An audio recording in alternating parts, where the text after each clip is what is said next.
warahmatullahi wabarakatuh. Selamat pagi anak-anak bunda. Bagaimana kabarnya? Alhamdulillah luar biasa. Allahu Akbar. Alhamdulillah sekarang jadwalnya pembelajaran SKI. Sebelum belajar mari kita berdoa terlebih dahulu. Bismillahirrahmanirrahim. Rabbi zidni ilman warzuqni fahman. Amin. Anak-anak boleh dibuka buku kisah para nabi dan rasul. Sekarang kisah Nabi Syu'aib alaihi salam, boleh dibuka halaman 115. Nabi Syu'aib disebut Khotibul Anbiya, yaitu artinya juru bicara para nabi. Sebutan itu dilandaskan atas kefasihan kata-katanya, ketinggian bahasanya, dan keluasan penggunaan kata-kata yang tepat pada saat ia menyampaikan dakwah kepada kaumnya supaya beriman kepada Allah dan risalah yang dibawanya.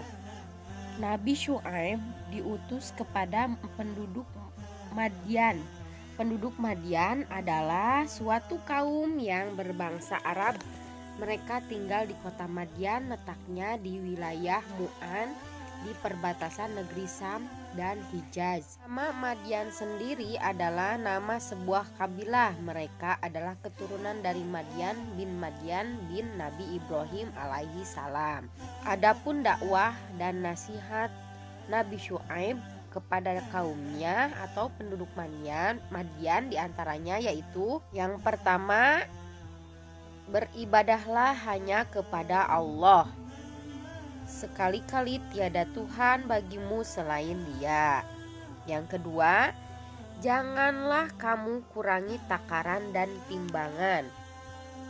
Yang ketiga, sesungguhnya aku melihat kamu dalam keadaan yang baik, dan sesungguhnya aku khawatir terhadapmu akan azab yang binasakan di hari kiamat. Yang keempat, hai kaumku, cukupkanlah takaran dan timbangan dengan adil. Yang kelima, janganlah kamu merugikan manusia terhadap hak-hak mereka.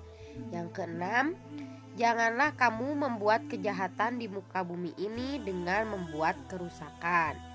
Yang ketujuh, sisa keuntungan dari Allah adalah lebih baik bagimu jika kamu orang-orang yang beriman. Para ahli tafsir menerangkan bahwa maksud dari perkataan Nabi Syu'aib itu adalah sedikit keuntungan yang dihasilkan dari timbangan yang jujur itu lebih baik daripada mendapatkan keuntungan yang banyak tetapi dengan cara berbuat curang atau tidak jujur. Dan harta yang halal itu diberkahi meskipun sedikit, sedangkan harta yang haram itu pasti akan musnah meskipun banyak dan akan menjadi siksa di dunia dan akhirat. Yang kedelapan, aku tidak bermaksud kecuali mendatangkan perbaikan selama aku masih berkesanggupan, dan tidak ada taufik bagiku melainkan dengan pertolongan Allah. Yang kesembilan, hanya kepada Allah aku bertawakal dan hanya kepadanya aku kembali. Yang kesepuluh, hai kaumku, janganlah hendaknya pertentangan antara aku dengan kamu menyebabkan kamu menjadi jahat hingga kamu ditimpa azab seperti yang menimpa kaum Nuh, kaum Hud, atau kaum Saleh. Sedang kaum Lut tidak pula jauh tempatnya dari kamu. Yang selanjutnya, mohon ampunan kepada Tuhan, kemudian bertaubatlah kepadanya, sesungguhnya Tuhanku Maha Penyayang lagi Maha Pengasih. Terus, sesungguhnya pengetahuan Tuhanku meliputi apa yang kamu kerjakan. Kekufuran penduduk Madyan atau kaum Nabi Syu'aib alaihissalam adalah penduduk Madyan itu menyembah aikah atau pohon aik yang dikelilingi semak belukar. Di dalam Al-Quran mereka juga disebut dengan sebutan Ashabul Aikah. Mereka suka merampok, menakut-nakuti musafir. Mereka adalah penduduk yang tidak ramah dengan sesama, selalu menipu dan mengkhianati yang lain di antaranya dengan mengurangi takaran dan timbangan dalam kegiatan jual beli mereka dan perbuatan curang yang lainnya. Azab yang ditimpa kepada kaum Nabi Syu'aib adalah gempa bumi yang sangat besar yang merobohkan rumah-rumah mereka sampai rata dengan tanah. Gempa itu dibarungi dengan suara yang sangat menggelegar dan suasana yang sangat gelap. Dengan azab itu nyawa-nyawa mereka tercabut dari jasadnya. Bahkan hewan-hewan pun terdiam seperti benda mati.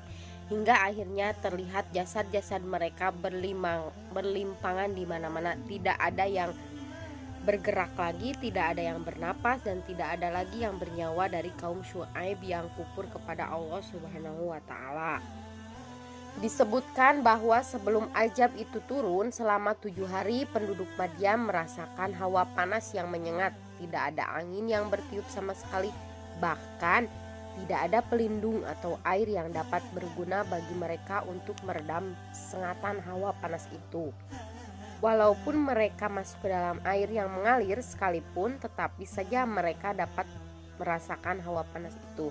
Hingga akhirnya di hari yang ke-7 datanglah awan yang dapat melindungi mereka. Maka mereka pun berbondong-bondong keluar dari rumah untuk berlindung di bawah awan tersebut.